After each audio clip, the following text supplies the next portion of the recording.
ಒಂದು ಸುಂದರವಾದ ಹಳ್ಳಿಯಲ್ಲಿ ಒಂದು ಸುಂದರವಾದ ಚಿಕ್ಕ ಮನೆ ಇತ್ತು. ಆ ಮನೆಯಲ್ಲಿ ರಾಮಣ್ಣ ಮತ್ತು ಆಕೆ ಹೆಂಡತಿ ಸೀತಾ ಮತ್ತು ಅವರ 2 ಮುದ್ದು ಮಕ್ಕಳು ಇದ್ದರು.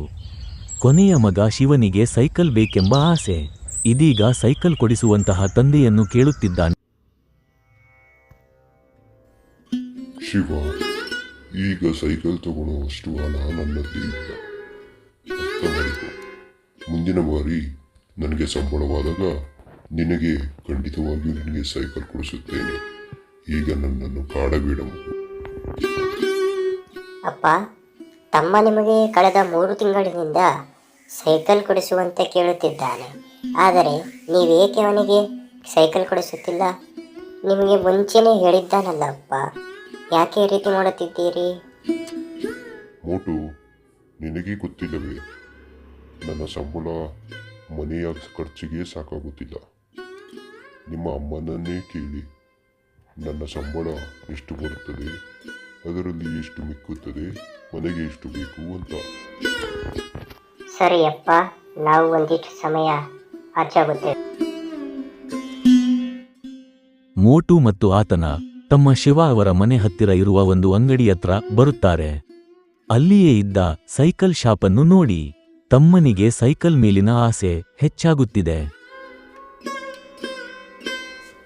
ಅಂಕಲ್, ಇಲ್ಲಿರುವ ಸೈಕಲ್ನ ಬೆಲೆ ಎಷ್ಟು? ನಮ್ಮಲ್ಲಿ ಪ್ರತಿಯೊಂದು ಸೈಕಲ್ಗೂ ಅದರದೇ ಆದ ಬೆಲೆ ಇದೆ. ಇಲ್ಲಿ ಸುಮಾರು 1000 ರೂಪಾಯಿಯಿಂದ ಶುರು.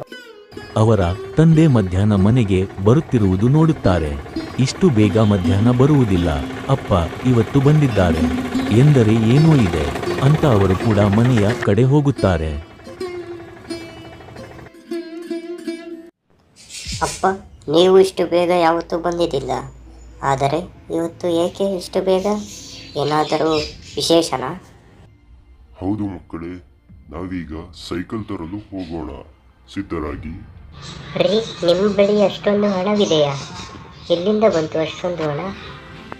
ನನ್ನ ಸ್ನೇಹಿತ ಹೇಳುತ್ತಿದ್ದ, ಸೈಕಲ್ಗಳನ್ನು, ಬೈಕುಗಳನ್ನು, ಯಾವುದೇ ವಸ್ತುಗಳನ್ನು ಇದೀಗ ಬ್ಯಾಂಕ್ ಲೋನುಗಳನ್ನು ಕೇವಲ 5 ನಿಮಿಷದಲ್ಲಿ ನಿಮ್ಮ ಆಧಾರ್ ಮೂಲಕ ತಗೋಬಹುದು ಎಂದು ಹೇಳಿದ. ನಾನು ಅದನ್ನೇ ಮಾಡಬೇಕು. ಅಪ್ಪ, ಬ್ಯಾಂಕಿನ ಬಡ್ಡಿ ದರ ಹೆಚ್ಚಿರುತ್ತದೆ, ನಿಮಗೆ ತೊಂದರೆ ಆಗುತ್ತದೆ ಅಲ್ಲ? ಮೋಟು, ನಾನು ಎಲ್ಲವನ್ನೂ ವಿಚಾರಿಸಿದೆ. ಇದೀಗ ಒಂದು ಆಫರ್ ನಡೆಯುತ್ತಿದೆ ಅಂತೆ. ಅವರು ನಮಗೆ ಯಾವುದೇ ಬಡ್ಡಿ ಹಾಕದೆ ಕೇವಲ ಅದರ ಬೆಲೆಯನ್ನು ತಿಂಗಳು ಕಟ್ಟುವ ಹಾಗೆ ನಮಗೆ ಲೋನ್ ಕೊಡುತ್ತಾರಂತೆ. ಎಲ್ಲರೂ ತಡ ಮಾಡದೆ ಇದೀಗ ರೆಡಿಯಾಗಿ ಈಗಲೇ ಹೋಗೋಣ.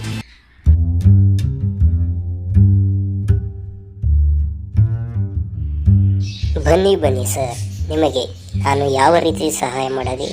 ನಿಮಗೆ ಯಾವ ರೀತಿ ಸೈಕಲ್ ಬೇಕೆಂಬುದು ನಮಗೆ ತಿಳಿಸಿ. ನಿಮಗೆ ತುಂಬ ಕಡಿಮೆ ಬೆಲೆಗೆ ಅಥವಾ ಸುಂದರವಾದ ಹೆಚ್ಚು ಬೆಲೆ ಆದರೂ ಪರವಾಗಿಲ್ಲ ಅಂದರೆ ಹೇಳಿ, ನಿಮಗೆ ಎಲ್ಲವೂ ತಿಳಿಸುತ್ತೇನೆ. ಜನ ಚರ್ಚಿಸಿ ಕಡಿಮೆ ಬೆಲೆ, ಉತ್ತಮವಾದ ಬೆಲೆ, ಸ್ವಲ್ಪ ಗುಣಮಟ್ಟದಲ್ಲಿ ಚೆನ್ನಾಗಿರುವ ಸೈಕಲನ್ನೇ ಖರೀದಿಸಲು ಮುಂದಾಗುತ್ತಾರೆ.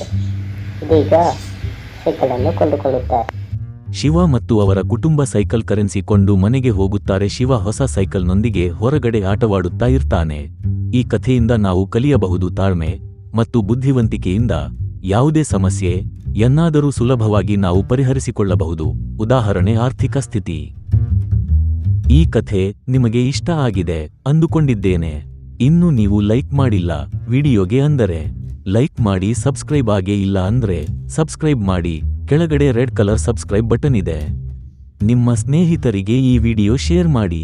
ಹೆಚ್ಚಿನ ವಿಡಿಯೋಗಳಿಗಾಗಿ ನಿಮ್ಮ ಸಬ್ಸ್ಕ್ರೈಬ್ ಬಟನ್ ಕ್ಲಿಕ್ ಆದ ನಂತರ ಬೆಲ್ ಐಕಾನ್ ಕ್ಲಿಕ್ ಮಾಡಿ ಆಲ್ಗೆ ಸೆಟ್ ಮಾಡಿ. ವಿಡಿಯೋ ನೋಡಿದ್ದಕ್ಕೆ ಧನ್ಯವಾದಗಳು.